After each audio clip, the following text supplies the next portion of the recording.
Our history books might be missing entire chapters. You are about to discover 20 mysterious artifacts that challenge everything we know about human origins. By the end, you will see our ancient past in a completely new light, filled with questions science cannot yet answer. We will examine a clockwork device found in a shipwreck that is far too advanced for its time, and a map that accurately depicts a continent buried under ice for millennia. Each object tells a story of knowledge that was lost, forcing us to wonder what other secrets are still buried. How much of our own story have we yet to uncover? The story of our past, as told in textbooks, follows a clear and logical path. Modern humans first walked the earth in Africa around 300,000 years ago. For the vast majority of that time, we lived as nomadic hunter-gatherers. Then, a dramatic shift occurred just 10,000 years ago with the dawn of agriculture, which led directly to the first villages, then cities, and eventually the great empires of antiquity. This entire timeline is meticulously constructed from countless archaeological digs, from carbon dating of ancient bones and artifacts, and from a broad scientific consensus. It is a narrative of steady, incremental progress, a slow but sure climb from simple stone tools to the foundations of modern civilization. Yet this very framework, the bedrock of our historical understanding, begins to crack and strain when we confront objects that simply should not exist. What do you do with a map that shows a landmass hidden under miles of ice? A map drawn centuries before anyone supposedly had the technology to discover it. These are not mere curiosities. They are profound irregularities that suggest our timeline is incomplete, that we are only now beginning to hear whispers from lost epochs of human ingenuity. Buried in the silt of a Roman-era shipwreck for 2,000 years, a corroded lump of bronze and wood revealed a secret that rewrites history. When divers first recovered the Antikythera Mechanism in 1901, they had no idea what they held. It appeared to be just a piece of rock, encrusted and green with age.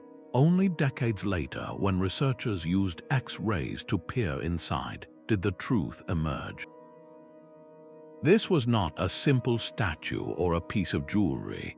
It was an incredibly complex machine, a labyrinth of at least 30 precise bronze gears, housed in a wooden frame and operated by a hand crank. This device from the 2nd century before the Common Era could predict the movements of the sun and moon, forecast lunar and solar eclipses, and even track the cycles of the ancient Olympic Games. Its dials and pointers moved in perfect sync with the cosmos, a miniature mechanical universe. The sophistication of its engineering is simply staggering. Gears with triangular teeth, differential systems, and finely calibrated scales represent a level of mechanical genius that historians believed was impossible for that era. In fact, technology of such intricate complexity would not be seen again until the development of advanced mechanical clocks in Europe, more than 1,300 years later. So how did the ancient Greeks acquire the knowledge to build this? The existence of the Antikythera Mechanism suggests a forgotten lineage of science and engineering, a school of thought that flourished and then vanished. It forces a profound question. If this one device survived by pure chance at the bottom of the sea, what other peaks of ancient technology were completely lost, leaving no trace for future generations to find? The intricate gears of the Antikythera Mechanism were not the only ancient surprise waiting to be unearthed. Far from the Greek shipwrecks in the dust of Mesopotamia, archaeologists found an object so simple in its design, yet so profound in its implications that it seems to defy the timeline of human innovation. It is known as the Baghdad Battery. This artifact is a small, unassuming clay jar about the size of a man's fist that dates back to the Parthian period around 200 years before the Common Era. Inside this jar, researchers discovered a carefully arranged assembly, a copper cylinder housing a single iron rod. Both were sealed in place with an asphalt plug, isolating the two metals from each other. The design appears deliberately engineered for a specific chemical reaction. If the jar was filled with an acidic liquid, something as common as vinegar or grape juice, it would create a small but measurable electric current between the iron and the copper. The voltage would be weak, perhaps 1 or 2 volts, just enough to produce a faint tingle. So what was this primitive battery used for? The answer remains one of history's captivating puzzles. Some theorists suggest it could have been employed in electroplating, to deposit a thin layer of gold or silver onto other objects, a technique that would explain the exquisite gilding on some artifacts from the same era. Others propose a more mystical purpose, that the gentle electric shock may have been used in religious rituals to create a sensation of divine power. While its true function is still debated, the mere possibility is what shakes the foundations of our historical narrative. If this was indeed a galvanic cell, it means that a basic understanding of electricity existed more than 1,000 years before figures like Alessandro Volta are credited with its discovery in the early 1800s. This clay pot is a quiet but powerful testament to a different kind of progress, one not of steady accumulation but of flashes of genius that appeared, were used, and were then forgotten, leaving behind only cryptic clues for us to decipher. While the Baghdad Battery hints at lost practical knowledge, another artifact presents a mystery of pure information. Deep within the vault of Yale University's Voynich Library rests a book that has defied understanding for centuries. It is the Voynich Manuscript, a 240-page codex penned in the early 15th century. Its pages are filled from edge to edge with elegant, looping characters written in an alphabet that is entirely unknown. Not a single word of this text has ever been conclusively matched to any human language, living or dead. The best cryptographers in the world, including codebreakers who cracked enemy ciphers during the Great Wars, have turned their formidable skills to this book and walked away utterly baffled. The writing flows with a consistent structure that suggests a genuine language with patterns of grammar and syntax, yet it remains an impenetrable fortress of symbols. But the text is only half the mystery. The manuscript is lavishly illustrated with images that are just as strange as its script. There are page after page of bizarre, unidentifiable plants, with bulbous roots and leaves that seem to twist in impossible ways. They bear a faint resemblance to known herbs and flowers, but they are like nothing found in any botanical guide, past or present. Other sections feature intricate astrological charts showing unfamiliar constellations and celestial diagrams, alongside drawings of tiny, nude women bathing in what appear to be interconnected pools of green liquid. Does this book contain the forgotten herbal wisdom of a lost culture, a detailed record of plants that have since gone extinct? Or is it a fantastical work of imagination, an elaborate fiction from a mind centuries ahead of its time? The Voynich Manuscript offers no answers. It sits in silence, a beautiful and maddening puzzle. It is the ghost of a thought, a complete system of knowledge or belief that has evaporated from history without a single echo, challenging our certainty that we can understand the minds of the past. The silent symbols of the Voynich Manuscript give way to a mystery carved in stone. Across the Diquis Delta of Costa Rica, the landscape is dotted with hundreds of colossal spheres, so perfectly round they seem to defy the hands that made them. These are the stone spheres of Costa Rica, artifacts of such imposing simplicity that their very existence questions the narrative of pre-Columbian history in the Americas. Ranging in size from a few centimeters to over 2 meters in diameter, the largest of these orbs weigh several tons, as much as a small truck. They were painstakingly carved from gabbro, an incredibly hard volcanic rock, a material that would have shattered lesser tools and broken the spirits of less determined artisans. The achievement is not merely in their size but in their stunning geometry. Many of the spheres are near perfect in their sphericity, with surfaces smoothed to a fine finish. Creating such precision without the aid of modern measuring devices or metal tools represents a monumental feat of stoneworking and a deep, intuitive grasp of form and measurement. These spheres were crafted in a window of time between 300 years before the Common Era and 300 years after, a period when many of the world's great civilizations were flourishing. But what drove this society to invest such immense effort? Some researchers propose they were aligned with celestial bodies, acting as giant astronomical calendars to track the seasons. Others suggest they were markers of power and status, placed outside the homes of chiefs to denote their importance. Perhaps they were part of a grand cosmological map, a physical representation of the stars or gods, arranged in patterns that have long since been lost to the encroaching jungle. The true purpose of the spheres is buried with their creators. Their silent, perfect forms are a powerful reminder that sophistication is not always measured in written records or complex machinery. Sometimes it is etched into the very earth, a testament to a culture that mastered stone and space in ways we are only beginning to appreciate. The silent, perfect spheres of Costa Rica represent a mastery of form, but another ancient object hints at a mastery of motion.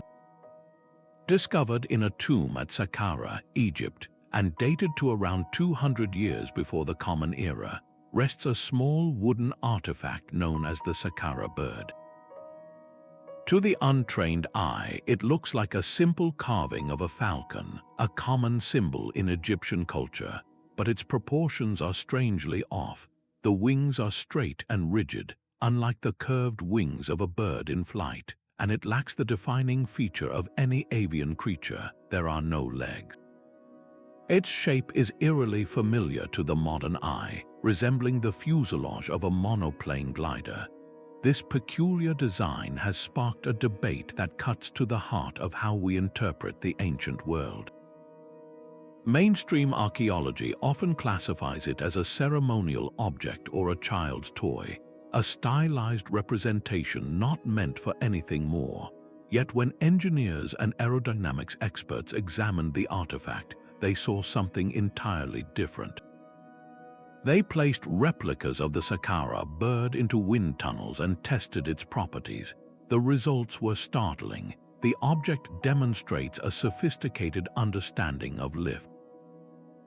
Its wings are shaped to generate upward force as air passes over them, and its angled body provides stability, much like the wings and fuselage of a modern aircraft. It is not just bird-like, it is fundamentally aerodynamic. Could this have been a mere coincidence, the result of an artisan randomly shaping a piece of wood? Or does it point to a more profound possibility, that the ancient Egyptians were observing and experimenting with the fundamental principles of flight? The idea seems fantastical, yet the evidence carved into this single piece of wood is difficult to ignore. If it was a model, what kind of knowledge was it based on? Was it the product of a brilliant, isolated mind playing with concepts of wind and lift, or a scaled-down copy of something much larger that has been lost to time? The Saqqara Bird does not give us answers, but it forces us to look at the past with a new sense of possibility, wondering what other seeds of advanced thought were planted in eras we have long considered technologically primitive. The aerodynamic principles of the Saqqara Bird challenge our timeline, but a discovery in Texas presents an even more direct confrontation with established science. In 1936, along a creek bed in London, Texas, a curious object was found that has become known as the London Hammer. It was completely encased in a solid, ancient rock concretion, a geological shell that had to be cracked open to reveal its secret. Inside was a hammer with a 6-inch wooden handle and a 1-inch iron head. The wood was partially petrified, turned to stone, and the iron was of an exceptionally pure quality. The staggering part is the age of the rock that encased it. Geological analysis placed the concretion in the Cretaceous period, a time more than 100 million years ago. This was an era dominated by dinosaurs, millions of years before modern humans are supposed to have evolved. The immediate and obvious conclusion seems to be that a tool from a human hand was left behind in a primordial world. Mainstream science offers a different explanation. Geologists propose that the hammer itself is likely only a few centuries old, perhaps a miner's tool from the 1800s. They suggest that the dissolved minerals in the water percolating through the creek bed could have formed a hard, rock-like nodule around the object relatively quickly, a process known as concretion. In this view, the ancient date applies to the minerals themselves, not to the moment the hammer was dropped. Yet, the circumstances of its discovery continue to fuel intense debate. How could a concretion form so completely and solidly around an object in such a short geological time frame? And why is the iron of the hammerhead so pure, showing none of the slag impurities common in 19th century metallurgy? This single artifact, now housed in a small museum, forces a difficult choice. Do we accept the orthodox explanation that it is a fascinating geological fluke, or do we entertain the possibility that our dating of the deep past is fundamentally flawed? The London Hammer stands as a stark monument to the power of an anomaly, a single piece of evidence that, if taken at face value, would not just rewrite history but completely shatter our understanding of life on Earth. The debate surrounding the London Hammer hinges on geological time, but a story from the mountains of China proposes a disruption to history itself. In 1938, a Chinese archaeologist named Kai Pu-te is said to have entered a system of caves in the remote Bayan Karaula Mountains. There, he and his team reportedly made a bizarre discovery. They found a series of ancient graves, and within them, the skeletal remains of unusually small beings with large, oversized skulls. Scattered throughout the burial site were hundreds of stone discs, roughly 9 inches in diameter, each with a perfect hole in its center. These were the Dropa Stones. At first glance, they seemed like simple ritual objects, but their true mystery was revealed upon closer inspection. A fine, spiral groove was carved into the face of each disc, and upon magnification, this groove was revealed to be a continuous line of tiny, hieroglyphic-like characters. The writing was unbelievably small and precise, a feat of micro-engraving that seemed impossible for a people from 12,000 years ago. When the inscriptions were allegedly translated, the story they told was even more incredible. The text described the tragic fate of a group of beings called the Dropa, whose spacecraft had crash-landed in the mountains long ago. Unable to repair their vessel, the survivors were stranded on Earth and eventually perished, their story preserved for millennia in stone. This account, if true, would be the most profound archaeological discovery in human history, directly challenging not only the timeline of civilization but the very nature of our origins. It proposes that human history is not a solitary climb, but a story intertwined with visitors from the stars. Yet, the scientific establishment universally dismisses the Dropa Stones as an elaborate hoax. No credible photographs of the discs or the skeletons exist. The original researcher has vanished into obscurity, and no major institution has ever been allowed to examine the artifacts. The entire narrative is built on second-hand accounts and sensational magazine articles. So why does the story persist with such power?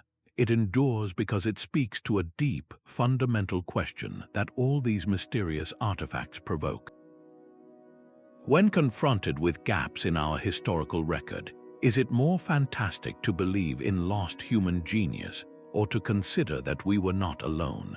The Dropa Stones represent the ultimate outlier, a claim so vast it forces us to define the very boundaries of what we are willing to consider possible. While the Dropa Stones present a story lost to legend, another artifact offers a tangible and equally baffling piece of evidence. Locked away in the Topkapi Palace Museum in Istanbul is a map that defies the very history of exploration. It is the Piri Reis Map, compiled in 1513 by the Ottoman admiral and cartographer Piri Reis. The map itself is a beautiful and detailed work, showing the coastlines of Europe, Africa, and the Americas with remarkable clarity. But its most shocking feature lies at the very bottom, a landmass that should not be there. The map clearly depicts the northern coastline of Antarctica, a continent that would remain officially undiscovered by the Western world for another 300 years. This alone is staggering, but the mystery deepens exponentially. The map does not show Antarctica as it appears, buried under miles of solid ice. Instead, it portrays the continent's actual coastline, the shape of the land itself as it exists beneath the glacial sheet. Modern scientific surveys using seismic and radar technology to peer beneath the ice have confirmed the accuracy of this ancient drawing. The Queen Maud Land region on the Piri Reis map matches the subglacial topography with a precision that seems impossible for a 16th century cartographer. How could Admiral Reis have known this? In his own notes, he was candid about his sources. He wrote that he compiled his map from 20 different source charts, some of them dating back to the time of Alexander the Great. This admission points to a lost chapter in human history. It suggests that the map was not an original creation of brilliant guesswork, but a copy of a copy, preserving geographical knowledge from a much earlier, advanced seafaring culture. This was a civilization that must have possessed the ships and the skills to navigate the treacherous southern oceans, and the scientific understanding to accurately chart a continent that would then be swallowed by ice for millennia. Who were these master mariners? Were they a people whose entire legacy, their cities and their records, now lie at the bottom of the sea or under the frozen wastes of Antarctica? The Piri Reis map is not just an old drawing. It is a ghost image, a faded photocopy of a world we thought was unknown, forcing us to question not just who discovered America, but who first mapped the entire planet. The quiet mystery of an ancient map gives way to a puzzle sealed inside a stone. In February 1961, 3 men searching for geodes near Olancha, California, split open what seemed to be a common, lumpy rock. Inside the hollow cavity, where they expected to find only sparkling crystals, was an object that made no sense whatsoever. It appeared to be a mechanical device, a ceramic cylinder with a metal core, all encased in a hard, shell-like casing. To anyone familiar with automobiles, it looked unmistakably like a spark plug. The immediate assumption was that they had found a piece of modern junk, perhaps something left behind by a miner or a camper. But then they had the surrounding stone analyzed. Geologists who examined the rock, the geode itself, determined it was at least 500,000 years old. This object, now known as the Coso Artifact, had been completely encased in a mineral nodule that took millennia to form. How could a 20th century component be sealed inside a 500,000-year-old stone? The official explanation offered by skeptics is one of mistaken identity and rapid geology. They propose the object is indeed a champion spark plug from the 1920s, the kind used in early Model T Fords. Their theory suggests that the spark plug was lost in an environment rich in dissolved iron and minerals.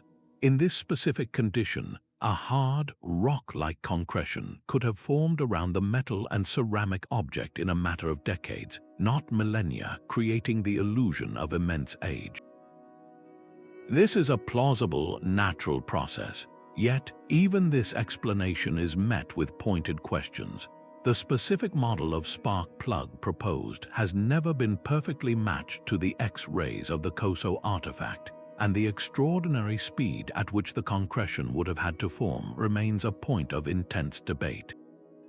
The artifact itself has been lost, making modern re-examination with advanced technology impossible. So we are left with a classic confrontation, a single piece of physical evidence that stands directly against our entire understanding of human technological progress. If we take the geological dating at face value, the implications are staggering. It would mean that a technology identical to our own existed on Earth long before Homo sapiens, as we know them, had even evolved. It forces us into a corner where we must choose which evidence to trust, the material object or the established paradigm. The Coso artifact is a perfect example of what researchers call an out-of-place artifact, an OOP art. These are the ultimate historical anomalies, objects that appear in a stratum of time where they simply do not belong. They are the loose threads in the tapestry of history, and when you pull on one, the entire picture risks unraveling. What does it mean if our timeline is not just missing a few chapters, but contains entire volumes written in a language we have yet to understand? The quiet debate over a single spark plug is dwarfed by the sheer volume of a Peruvian mystery. In the 1960s, a local farmer began selling thousands of carved stones to tourists, stones that would become known as the Ica Stones. These are not small trinkets, but hefty andesite rocks, a very hard volcanic stone, each one covered in intricate, shallow line engravings. The scenes they depict are nothing short of breathtaking. They show human figures living side by side with creatures we instantly recognize as dinosaurs, some of which are shown being ridden like domesticated animals. Other stones illustrate complex medical procedures, including what appears to be open-heart surgery and even cesarean sections, with a level of anatomical detail that seems impossible for an ancient culture. There are depictions of telescopes pointed at the stars and maps of unknown lands. If even a fraction of these stones were authentic, they would not just be an anomaly, they would be a cataclysm for our historical timeline, illustrating knowledge that bridges millions of years of separation.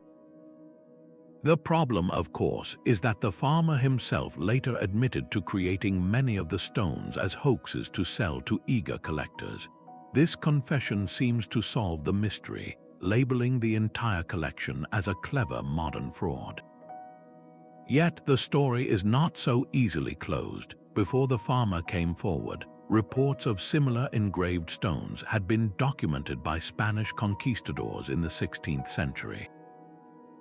Furthermore, the sheer number of stones, estimated to be in the tens of thousands, and the depth of the patina, the natural aging film within the carved lines of some specimens, has led some researchers to question if the farmer was solely responsible.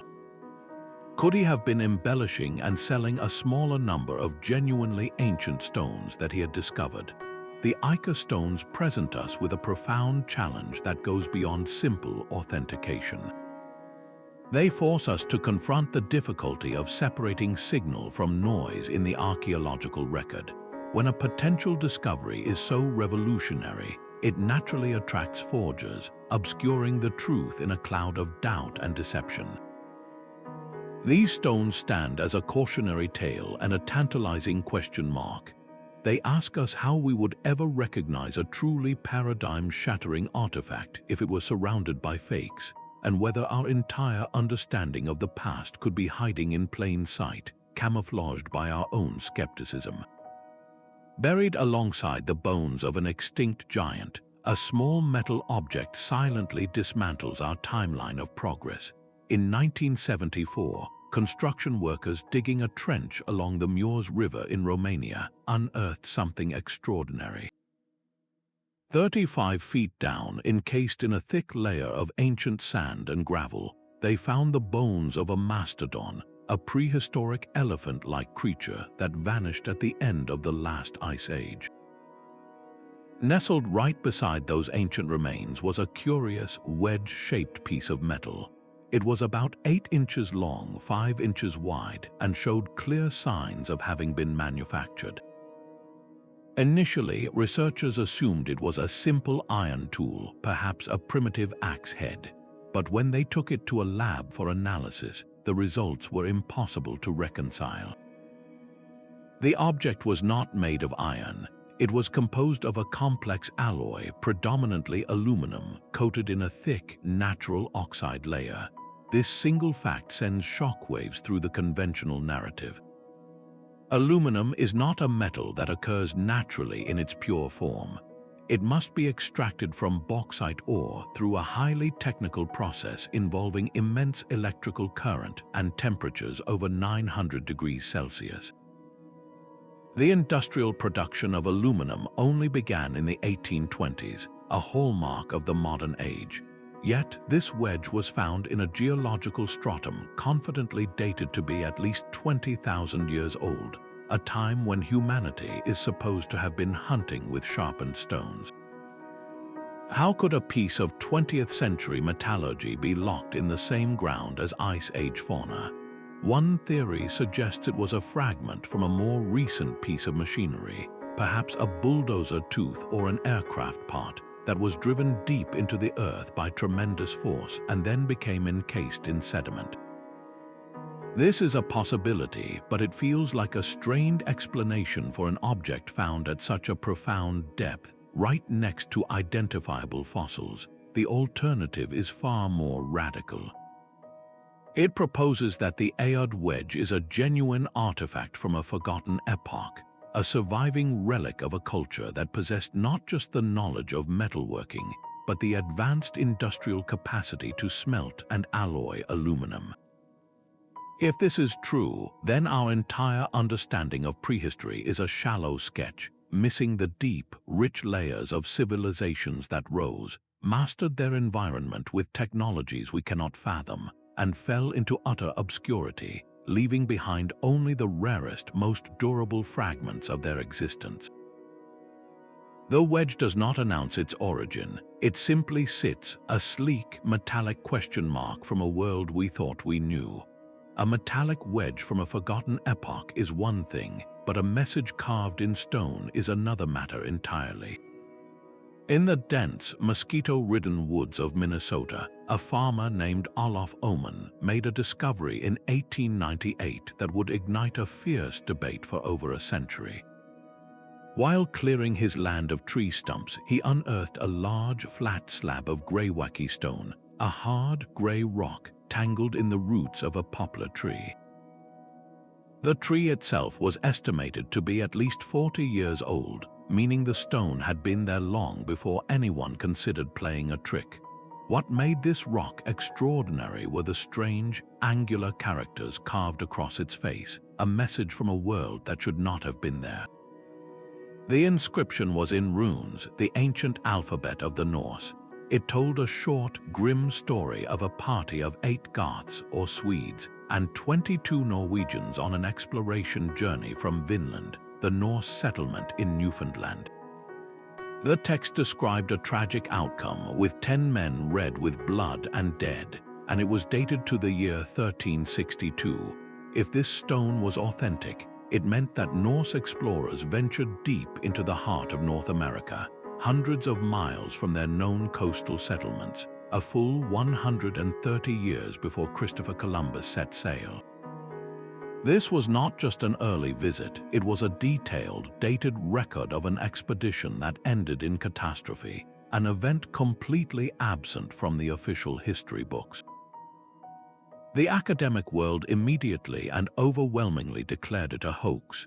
The runes, they argued, were a clumsy mix of styles, and the idea of Scandinavians traveling so far inland was pure fantasy. They believed a clever forger, perhaps even the farmer himself, had carved the stone to gain notoriety or profit. Yet, as decades passed, a small but persistent group of linguists and historians began to challenge this dismissal. They pointed to subtle grammatical details and specific runic forms that aligned with a 14th century Swedish dialect, a dialect that was not well understood in the 1890s and would have been incredibly difficult for a Minnesota farmer to replicate accurately. The Kensington Runestone stands as more than just a rock. It is a symbol of the deep conflict between established history and the anomalies that challenge it. The battle over its authenticity is a war of evidence and interpretation, a fight over who gets to write the story of our past. Is it a clever fake, or is it a genuine relic waiting for us to finally read it with open minds? While the Kensington Runestone remains a fierce debate, a far smaller and quieter discovery offers undeniable proof of ancient journeys. In 1957, at the Brooklyn, Maine coastal site known as the Goddard Farm, amateur archaeologists were meticulously sifting through soil from a prehistoric Native American settlement. Their finds were typical of the region: stone tools and pottery shards left by the Penobscot people over centuries of habitation. Then, from the same layer that held these local artifacts, a volunteer unearthed a tiny, tarnished silver disc. It was a coin no bigger than a thumbnail, and its markings were unmistakably foreign. Experts at the Maine State Museum identified it as a Norse penny, a genuine silver coin minted between 1065 and 1080 during the reign of King Olaf Kyrre of Norway. This was not a modern replica or a lost collector's item. It was excavated from a sealed, undisturbed layer of earth, a context that placed it firmly among objects dating from the 12th to the 14th centuries. The Maine Penny, as it became known, is a solitary data point of immense significance. Unlike the contested runestone, this artifact is universally accepted by archaeologists as genuine evidence of pre-Columbian contact. It did not arrive with a 20th century farmer, but through the hands of people who lived and traded along the Atlantic coast long before European empires were even conceived. How did a coin from a Norse mint in Scandinavia end up buried in a Native American shell midden on the other side of the world? The most compelling explanation points not to a lost Viking settlement in Maine, but to the vast, invisible web of indigenous trade routes. We know the Norse had a foothold in North America at Elance Ox Meadows in Newfoundland, 1,000 miles to the north.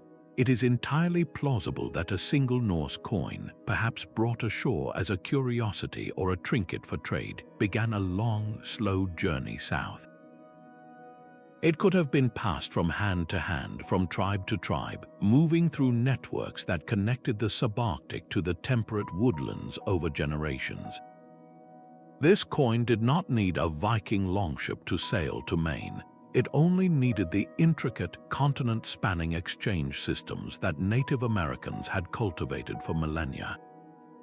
The profound power of the Maine penny lies in its subtlety. It does not scream of conquest or colonization. It whispers of a chance encounter, a single point of connection between two worlds that briefly touched before drawing apart again for centuries. It forces a quiet but important revision to our history books. The story of the Americas was not one of complete isolation until 1492. For a fleeting moment, a Norse coin circulated among native tools, a tiny, metallic witness to a chapter of human exchange that was so brief, so fragile, that it nearly vanished from memory entirely. From the subtle whisper of a traded coin, we turn to a declaration etched across an entire landscape. High on the arid plains of southern Peru, the Nazca Desert holds one of archaeology's most monumental and enigmatic legacies. Here, the Nazca people, between 500 years before the Common Era and 500 years after, removed the dark, sun-baked surface stones to reveal the lighter-colored earth beneath. They did not create mere small carvings, but giant geoglyphs on a staggering scale. A hummingbird with wings outstretched spans over 300 feet. A spider, perfectly proportioned, measures 150 feet long. A sinuous monkey with its coiled tail stretches to nearly 400 feet in length.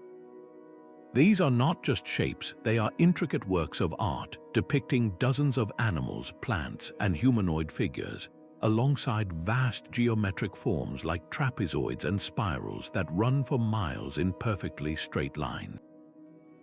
The most perplexing fact about these creations is that they are fundamentally invisible from the ground. Walking among them, you would see only paths of displaced gravel, a confusion of lines and trenches. Their full, magnificent form can only be comprehended from high above the desert floor. This single fact has fueled endless speculation. Why would a culture invest such immense, communal effort over centuries to create art they could never see? Mainstream archaeology offers several compelling theories. Perhaps these lines were sacred pathways, walked during religious rituals to invoke life-giving water from the parched earth. Some researchers argue they functioned as a massive astronomical calendar, with key lines pointing to solstice sunrises or important stars, guiding agricultural cycles in a merciless climate. Yet, the aerial perspective inevitably leads to a more provocative question. Who were these lines meant for? If the creators themselves could not view their work, then the intended audience must have been entities believed to exist in the sky above, gods or celestial spirits who could look down and appreciate the offerings. The sheer scale and precision of the Nazca Lines required something we often overlook, a sophisticated and enduring system of knowledge. To transfer a small sketch of a monkey into a 400-foot-long masterpiece on the ground required an advanced grasp of geometry and surveying techniques. They had to maintain proportion over vast distances and keep lines arrow straight across rolling hills, a feat of engineering that implies a deep, communal understanding of mathematics passed down through generations. The lines are more than just pictures, they are the physical evidence of a complex society with a unified purpose, a society that looked to the heavens and left a message so vast we are still trying to read it from the air. The sheer scale of human ambition is carved into the very mountains of Peru. High above the ancient Inca capital of Cusco, the fortress of Sacsayhuamán presents a puzzle in stone that defies simple explanation. Its famous zigzagging walls are constructed from colossal limestone blocks, some weighing over 120 tons, as much as a small herd of elephants. These are not simple, rectangular bricks. Each stone is a unique, irregular polygon, with multiple interlocking sides that curve and angle in complex, three-dimensional patterns. Yet, despite their immense weight and bizarre shapes, they fit together with a precision that seems to belong to the Machine Age, not the Bronze Age. The joints between these giants are so flawless that you cannot force a single piece of paper or even a razor blade into the seams. This is dry stone masonry pushed to an almost supernatural extreme, built entirely without mortar. The official attribution is to the Inca, who constructed the site around the 15th century. They are known to have had only stone hammers, bronze chisels, and an immense amount of human labor at their disposal. So how did they achieve this? How do you quarry a 100-ton block, transport it up a steep mountainside without the wheel or draft animals, and then carve its surface to interlock perfectly with its neighbors, all while working with a material as hard as limestone? The process becomes even more baffling when you consider the finishing. The surfaces are not just flat, they are subtly rounded and beveled, creating a rhythmic, undulating wall that is as beautiful as it is imposing. Some theorists have proposed that the Inca possessed a lost technique, perhaps a plant-based solvent that could temporarily soften the stone to a clay-like consistency, allowing them to mold it into place. Others look at the staggering logistics and wonder if a much older, more technologically sophisticated culture laid the foundations, with the Inca building upon their ruins. Standing before these walls, you are not just looking at a fortress. You are witnessing a silent demonstration of a physics we have yet to rediscover, a perfect marriage of raw power and delicate finesse. It is a permanent reminder that the past holds masteries we can scarcely comprehend, locked in stone and waiting for a key we have yet to find. The silent mastery of stone at Sacsayhuamán is echoed by another culture that pushed human effort to its absolute limits on one of the most isolated islands on Earth. Far out in the vast expanse of the Pacific Ocean, the Rapa Nui people carved nearly 1,000 monumental figures known as the Moai from the hard volcanic tuff of a single quarry. These are not small statues. They average 13 feet tall and weigh a staggering 14 tons each, with the largest unfinished colossus left in the rock weighing an almost unimaginable 82 tons. Their solemn, elongated faces and strong brows gaze inward across the island, their backs to the sea, standing as eternal guardians of the communities that created them. The true marvel, however, is not just their creation but their journey.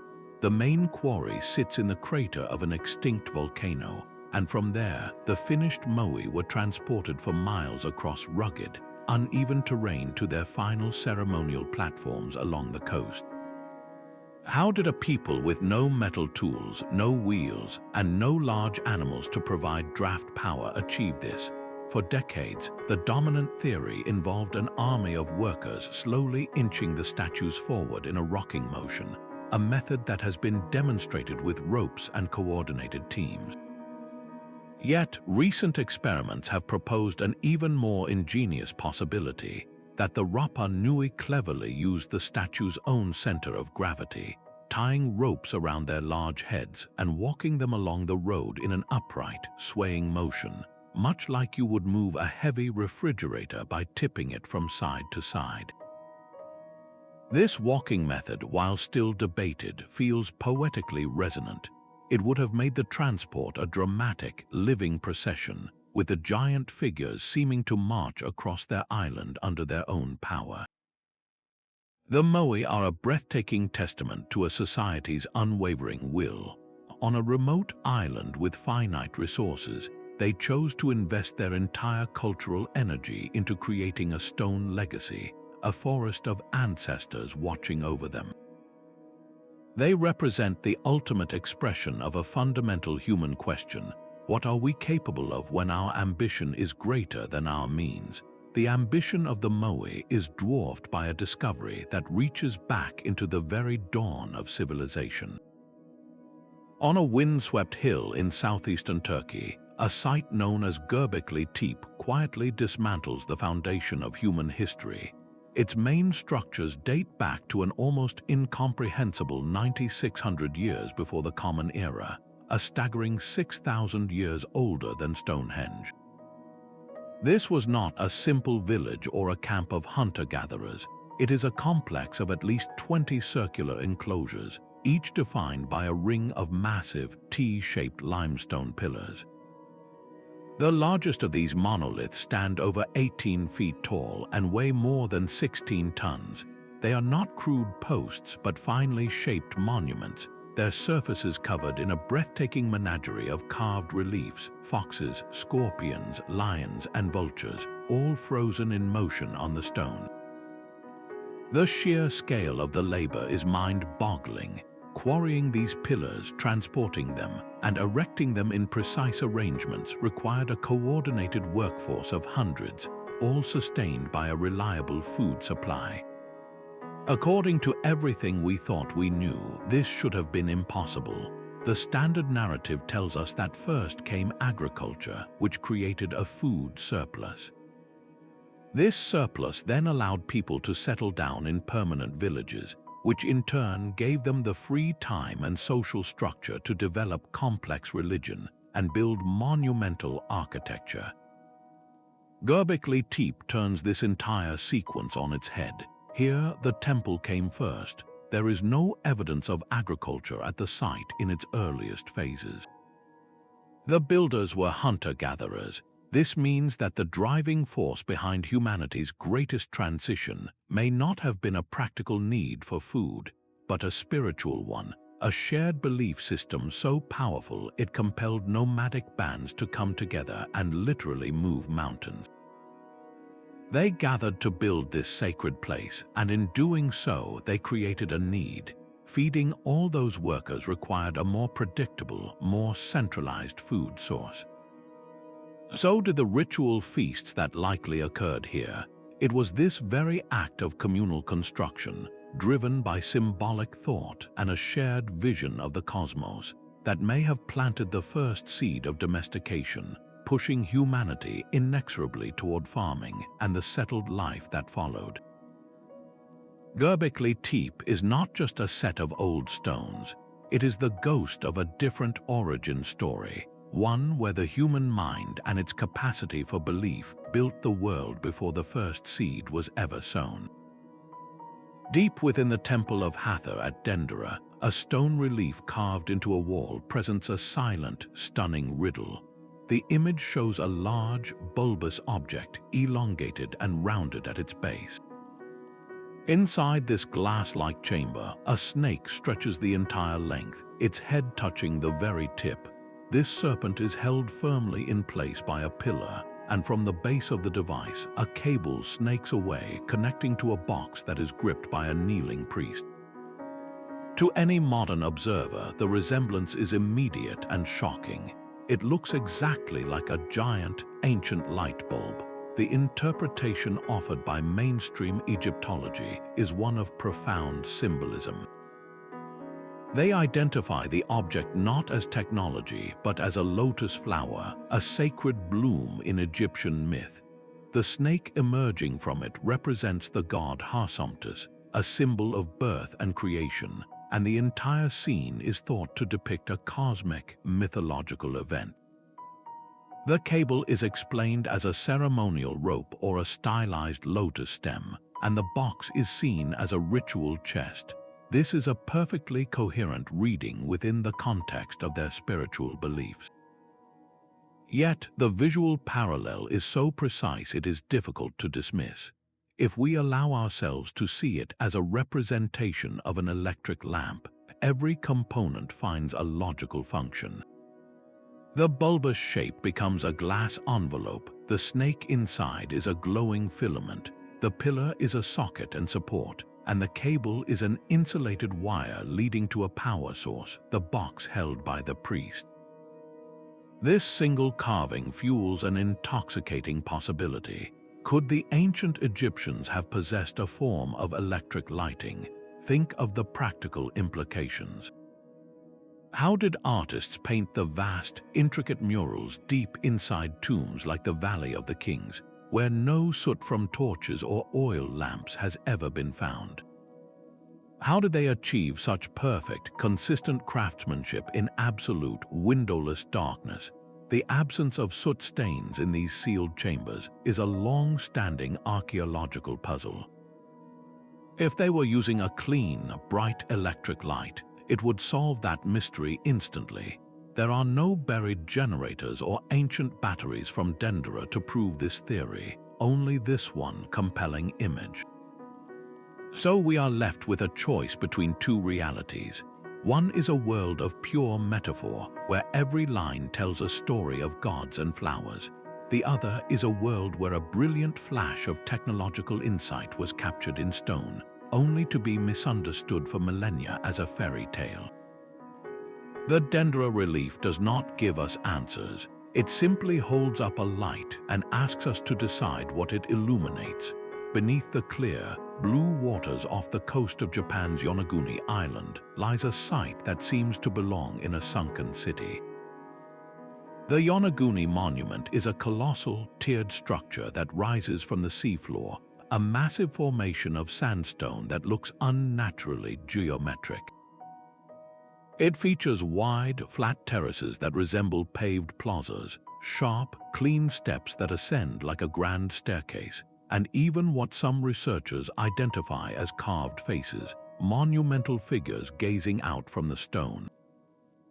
To swim around its stark, angular forms is to feel an undeniable sense of being in a place built by intelligent hands. The official scientific explanation, however, paints a very different picture. Mainstream geologists argue that this is entirely a natural phenomenon. The sandstone in this region, they explain, is heavily fractured along parallel lines. Over thousands of years, the powerful tidal currents of the area have relentlessly eroded this stone, exploiting these natural cracks to create the flat plains, sharp drop-offs, and stepped appearances that we see today. In this view, the monument is a spectacular work of nature, a geological coincidence that happens to look incredibly artificial. Yet, the counter-arguments are powerful and difficult to ignore. How do tidal currents consistently carve perfect 90-degree angles? How do they create two massive, pillar-like rocks lying side by side, each nearly identical in size and shape?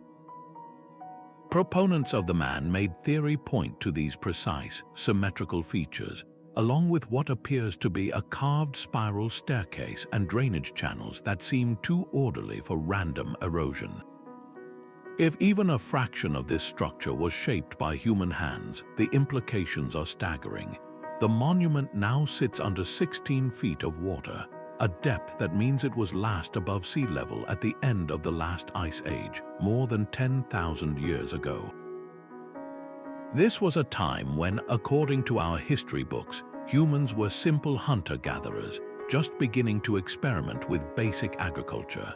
They were not supposed to be capable of quarrying, moving, and shaping massive stone blocks into a vast, complex ceremonial center. The Yonaguni Monument forces a difficult choice upon us. Are we looking at one of the world's most breathtaking natural formations, a trick of the eye and the elements? Or are we witnessing the sunken ruins of a forgotten civilization, a culture that mastered monumental architecture at a time when the rest of humanity was still living in caves? It is a silent, underwater riddle, a ghost of a world lost to the rising seas, daring us to reconsider when and where human ambition first began to reshape the earth. This final artifact carves the mystery of life itself into solid stone. Known as the genetic disc, it is a circular slab of black stone, roughly a foot in diameter, discovered in Colombia and attributed to a pre-Columbian culture.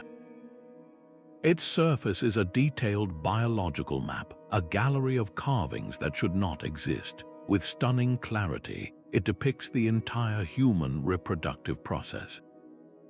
There are unmistakable renderings of male and female genitalia, shown not as symbolic objects but with anatomical accuracy. Most astonishing are the images of a human fetus in various stages of development, from a tiny cluster of cells to a nearly full-term baby curled in the womb. And then there are the smallest, most baffling details, carvings that can only be interpreted as individual sperm cells, their tiny tails and distinct heads visible. How could a people from an ancient, pre-scientific culture have seen what the human eye cannot perceive? Sperm cells are microscopic, invisible without the aid of lenses that would not be invented for centuries. The entire disc presents a coherent, sequential story of human conception and gestation, a level of biological understanding that rivals a modern medical textbook. This is not a primitive fertility symbol, it is a systematic study.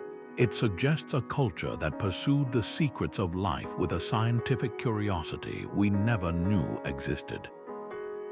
Did they possess advanced optics that have been lost to time, or were they master observers who deduced the unseen from the seen through generations of meticulous study?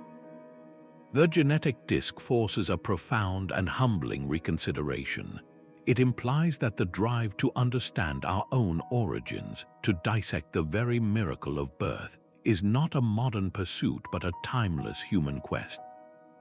These 20 artifacts, from the clockwork of Antikythera to the biology lesson carved in this stone, are not just isolated curiosities. They are fragments of a much larger, much richer tapestry of human history, a story filled with chapters of brilliance and loss that we are only now beginning to read. They challenge us not to replace our history but to expand it, to accept that the path of human knowledge is not a straight line, but a vast and unexplored forest where the greatest discoveries may still be waiting, hidden in the earth, the sea, and the silent stone. These 20 artifacts are not scattered, disconnected puzzles. When you step back and look at them as a whole, a startling pattern comes into focus. They are not random flukes of history, but rather, they speak to the same profound themes again and again. We see evidence of advanced mechanical technology in the Antikythera Mechanism, hints of electrical knowledge with the Baghdad Battery, and a mastery of astronomy encoded in the Nazca Lines and the Piri Reis Map. We find complex biological understanding carved into the genetic disk and monumental engineering that defies explanation at Sacsayhuamán and Göbekli Tepe. This recurring pattern of sophistication in deep antiquity forces a difficult but necessary question. What if the story we tell ourselves about human progress is simply wrong? The linear model, that tidy narrative of a slow, steady climb from primitive hunter-gatherers to modern civilization, begins to crack under the weight of this collective evidence. It appears far more likely that history is not a straight line, but a wild, unpredictable landscape of peaks and valleys. Imagine knowledge not as a single, growing torch passed forward, but as a series of isolated fires, some blazing brightly with genius before being extinguished by catastrophe, war, or the simple passage of time. A civilization might rise, discover the principles of electricity or flight, map the world with stunning accuracy, and then vanish, its great libraries turning to dust and its machines rusting into oblivion. All that remains for us are the echoes, the few indestructible objects that survived the great resets of time, the stone spheres and metallic wedges that washed up on the shore of our present. They are the clues to a forgotten epic, a story of human potential that is far grander, far more mysterious, and infinitely more interesting than the simple progression we find in our textbooks. From the intricate gears of the Antikythera Mechanism to the submerged steps of Yonaguni, these 20 artifacts collectively whisper a tantalizing secret. Our history is far richer, more complex, and more mysterious than any textbook dares to admit. They do not ask us to discard the scientific method, but to expand its horizons, to look beyond the comfortable timeline and consider possibilities that once seemed like fantasy. The true challenge they present is a lesson in humility, a reminder that our current understanding is a single frame in a very long film. The past is not a closed book with all its chapters neatly accounted for. It is a grand puzzle, and we have only just begun to assemble the edges. What this means for us today is that the story of human origins is still being written. Every time a farmer turns over a strange stone or a diver spots an odd shape in the deep, another piece could click into place, redefining our entire narrative. The greatest discovery might not be a specific object, but the realization that human potential has always been vast, capable of flashes of genius that appear, vanish, and then resurface millennia later as baffling anomalies. So what other secrets lie buried, waiting for the right moment to be unearthed? Which of these artifacts compels you the most, and what does its mystery suggest about our shared past? Share your thoughts in the comments and subscribe to continue this journey into the deepest enigmas of our world.